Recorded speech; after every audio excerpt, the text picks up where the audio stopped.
So hello and welcome to this week's angling vlog. This week you join myself and the big man Joshua on the banks of the River Weaver, and we're going to be fishing the whip and the feeder for silvers. So all week I've been promising Joshua a surprise, and you can imagine his face when he arrived this morning and found out he'd be sat on the box actually in the river. So having the rigger station in the water helps me to stand next to Joshua, unhook his fish, help him to cast, and hopefully throughout the day have a little bit of a chuck myself on the feeder. Joshua wasted no time at all, as you can see on screen now, while I was setting up the whip in having a cast on the feeder. So he's already had one or two fish on the bank. The vlog today is going to be a bit different than the ones that you normally see on the channel. I'm going to be helping my little lad with his fishing, so I'll do my best today to put together a video of today's adventure. You can see in the water, nicely set up. What you've got is a ledge here, which is very different to the rest of the Weaver, and then it drops down. Joshua's line here on the whip is going to be about here, so I can feed it nice and easily. I've clipped up in line with that lamppost, and I'm going about here on the feeder, and I've put out probably 5 or 10 feederfuls of bait at the start, because I'm hoping just to concentrate on this first, and then we'll have a look out there in a bit. That's the swim. You can't wait to make a start, can you? We'll get the whip out there and have a look at the setup and make a start. And the baits that we're going to be using today, we've got plenty of that Hinders hemp, we've got some worms, sweet corn, we've got plenty of red maggot, and I've put together a mix here for the feeder, which I've moved some into this here to make it easier for when we do fish it. In there I've got pellet, corn and hemp. We've got plenty of the ground bait there, which is brown crumb, and we've got some of the Hinders supercharged in there as well. The feeder rod we're using today is the Corum All Round the Quiver. It's the 1.25 pound version, and in the tip we've got the 1 ounce tip. You can see it's nice and low to the water, and we're just having an early cheeky cast. The whip that we're using is the Dinsmore 5 metre whip. We've got a 1.25 gram float down to a bulk shot of number 4 weight, just so we can cast it out nice and easily. A hook link, and then a size 14 hook, so we can use corn or maggot. Give Joshy the feeder rod while I was setting up the whip, and he's already got a Mr. Bream in the net. Before even me or Gary have got set up, the lad is in. So to begin with, matey, it's just going to take a bit of time maybe to get the first few bites. We're going to put a bit of hemp in. Nice heavy bait that's hopefully going to get to the bottom and just make a bit of water that Joshua can run that float over.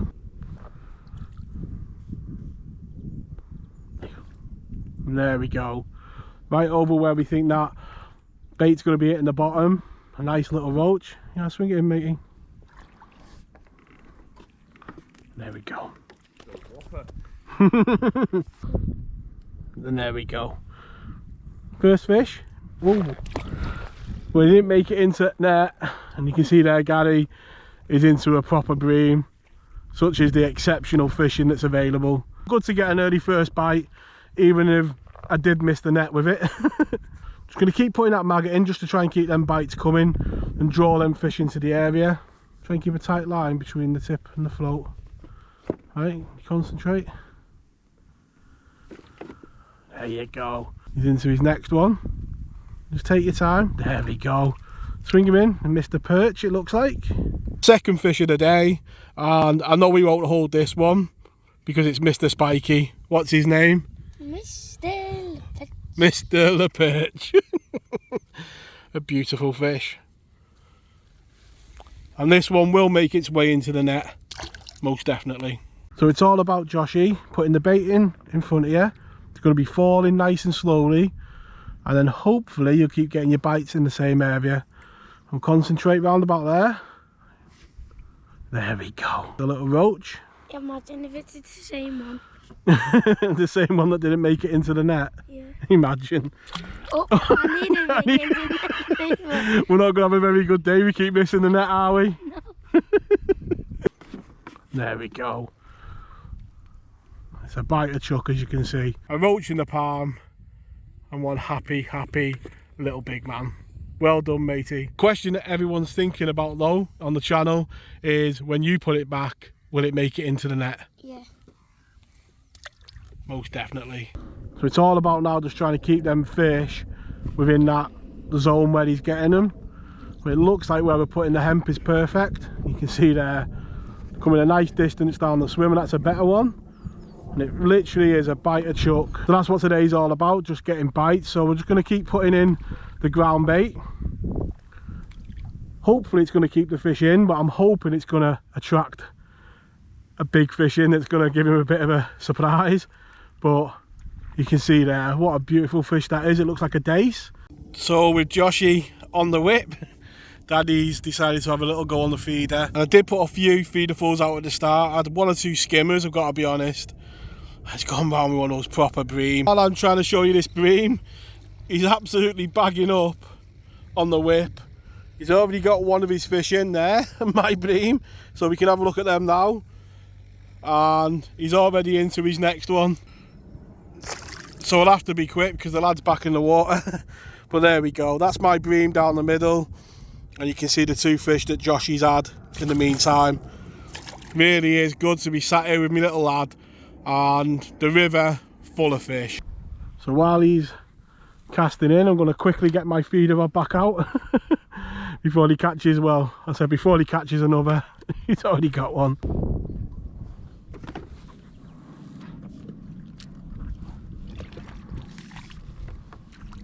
Hopefully with the GoPro on my head we're capturing some footage for the vlog. You can see there him casting in, striking and unhooking the fish himself. Well done, matey. So as you've seen there, Joshua's been doing fantastic, casting and getting plenty of roach. But by introducing that bit of ground bait, I knew there'd be a chance of a better fish. And he's just managed to get one of these skimmers right on the edge of the whip. Just seeing his face when he struck and the fish didn't come up in the water straight away was great to see. You really can have great fun just on one of these little 5 metre whips.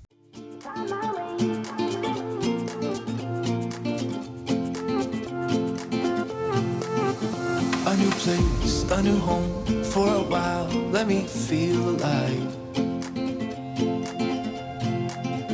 Nothing to hold me back, take my time, just enjoy the ride. A new man passing by, life is good, best I've ever felt. Get me up, somewhere new, somewhere I can find myself. So as you can see on screen now, Joshua's been able to unhook his fish.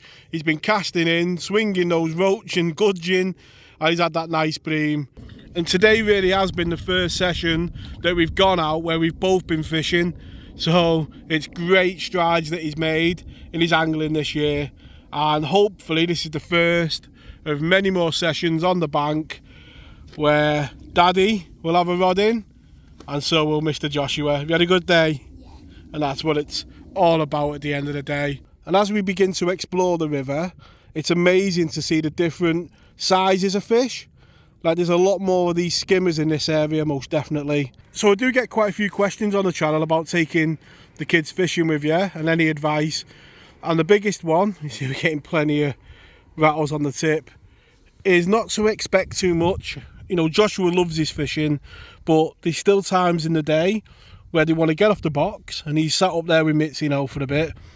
You know, don't expect them to sit for ages, even if they're mad on it, because they won't hold that concentration all the way through. And you can see there another one of those bream on the tip, and while Josh is away, Daddy's having a bit of a play. And that's another one of those river weaver slabba-dabba-doos. And no finer bait for Mr. Bream than a whole worm. A few skimmers, and on this feeder we're into some of them quality bream again. Beautiful fishing, and like I always say, you've got to make the most of it, because nothing lasts forever. And if any river knows that, it's the river weaver, because I'm going to say, when I was a kid, there was no fish at all in it. And that most definitely is a slabba-dabba-doo. Stood in the river with me lad fishing, getting bites on the feeder. He's having a go on the whip, but he's just seen this and now he wants to go on the feeder. So we'll get it out there and let's see if we can get our Joshy a slabber-dabber-doo. So the rod's out. Are we all set for a slabber-dabber-doo? Yeah. That hasn't taken too long, has it, matey? For that tip to go around. I don't know whether it's slabber-dabber-doo, but lift that rod up. Just gentle, just gentle. Oh, it is. Take your time. I think we've got a bit of a slabber-dabber-doo. Mitzi's excited, so it must be. Oh, yeah. Fist bump. Fa-la-la-la. There we go. There's Joshua's bream, and it most definitely is a slabber-dabber-doo. And hopefully we're creating the memories that I had as a kid, where we're on the Bridgewater Canal, and these were the better fish. When you got a slabber-dabber-doo, you were proper made up. Bridgewater Canal, when I was a kid, you did get a couple of them bream, but I have to say, being on the banks of this River Weaver at the moment, you are a bit spoilt, mate. You don't know how lucky you are, because as a kid, we'd have walked miles for this place, most definitely. Having great fun towards the end of the session on the feeder, getting plenty of bites from these bream. As you can see from the final net, we had a fantastic time bankside with plenty of bites on a day where Joshua was really treated like royalty. All that remains now is for me to pass you to Joshua for the outro. All that remains now is for me to wish you a good time in your own fishing, and I'll catch you all next week. Tight lines.